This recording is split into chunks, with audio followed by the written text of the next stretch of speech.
북한군이 파병됐다고 알려진 쿠르스크에 지금 15분마다 포격이 이어지고 있다고 합니다. 굉장히 전황이 급박하게 흘러가고 있는데요. 북한이 어제 러시아와의 사실상 군사동맹으로 평가되는 그 조약에 서명했다고 대대적으로 보도했습니다. 조선민주주의 인민공화국과 러시아聯邦 사이의 포괄적인 전략적 동반자 관계에 관한 조약이 비준됐습니다. 조선민주주의인민공화국 국가수반은 2024년 11월 11일 정령에 서명했습니다. 조약은 비준서가 교환된 날부터 효력을 가집니다.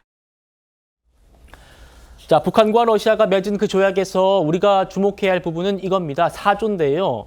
한쪽이 무력 침공을 받아가지고 전쟁 상태에 처하면 다른 한쪽이 지체 없이 군사 원조를 해야 한다. 이런 문구가 있습니다. 호 대변인님. 네네.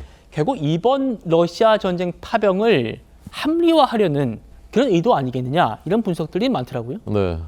매우 심각한 두 가지 문제가 있는 거죠. 첫 번째는 우리와 같은 민족인 청년들이 죄라면 북한에 태어난 것밖에 더 있겠습니까? 우리 대한민국에 태어났다면 전 세계를 주름 잡는 그런 청년 세대로 자라나고 있을 텐데 북한에 태어나서 밥도 제대로 못 먹고 군대에 끌려가서 고생하다가 어느 나라에 왜 일어난 전쟁인지도 모르는데 거기 가서 이제 목숨을 잃게 될 그런 위기에 가족들은 어디 갔는지도 모릅니다. 내 아들이.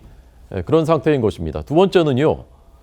우크라이나 문제가 아니라 한반도 문제입니다. 예. 한반도는 전쟁이 일어날 가능성이 전 세계에서 가장 높은 곳 중에 하나입니다. 북한 김정은 집단이 있기 때문에 그런 겁니다. 우리나라가 북침할 가능성이 있습니까? 0% 아닙니까? 그러나 북한 김정은이 전쟁을 일으켜서 남침을 하게 되면 어떻게 되는 겁니까? 이제 러시아군이 자동적으로 들어오게 되는 겁니다. 1950년 6.25 전쟁 때 그때 그 당시 소련 스탈린이 전투기 주고 탱크 주고 군사 고문단 보내서 지원을 하긴 했지만 소련군이 직접 들어오진 않았습니다. 그때는. 나중에 중공군이 들어오면서 전세가 바뀌게 된 것이지만. 근데 만약에 그때 소련군이 같이 들어왔다면 어떻게 됐을까요? 지금 우리는 김정은 치하에서 살고 있겠죠. 그런데 한반도에서 전쟁이 또 일어나면 러시아군이 들어오게 되는 겁니다. 정말 매우 심각한 사태인 것인데 야당은 이런 사태 속에서도 왜 우리가 무슨 참관단을 보내느냐 이렇게 하고 그거 군사훈련인데 그냥 그 정부가 전쟁 위협 과장하는 것 아니냐라고 하는데 정말 그럴 일이 아닙니다. 정말 심각한 상황이라는 것, 정말 국익을 위해서 여야가 한 몸이 돼서 이런 문제에 대해서는 대응해야 되는 그런 상황이라는 것 꼭 말씀드리겠습니다. 예. 강무 위원장님. 네. 이번 조약이 알려졌을 때요. 네. 비밀 조항이 포함되어 있을 거다. 이런 얘기들이 있었거든요. 네.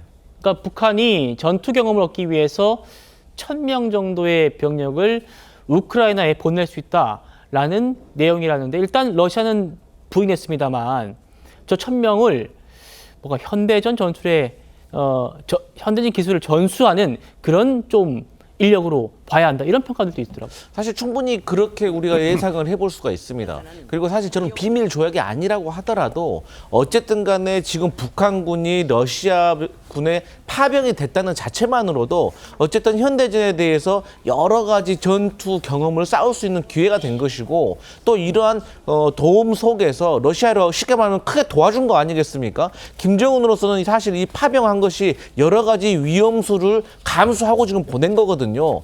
그렇기 때문에 차후에 김정은이 노리고 있는 잠수함 기술이라든지 SLBM, ICBM 여러 가지 군사적인 기술에 대해서 원조를 받고 습득을 할 수 있고 기술 이전을 받을 수 있는 절호의 찬스인 거 아니겠습니까? 그렇기 때문에 저는 공공연하게 지금 비밀 조항이 문제가 아니라 지금 현재 북한군이 러시아로 파병됐다는 이 자체만으로도 상당히 위기 상황이다. 저는 그렇게 보고 있습니다. 알겠습니다.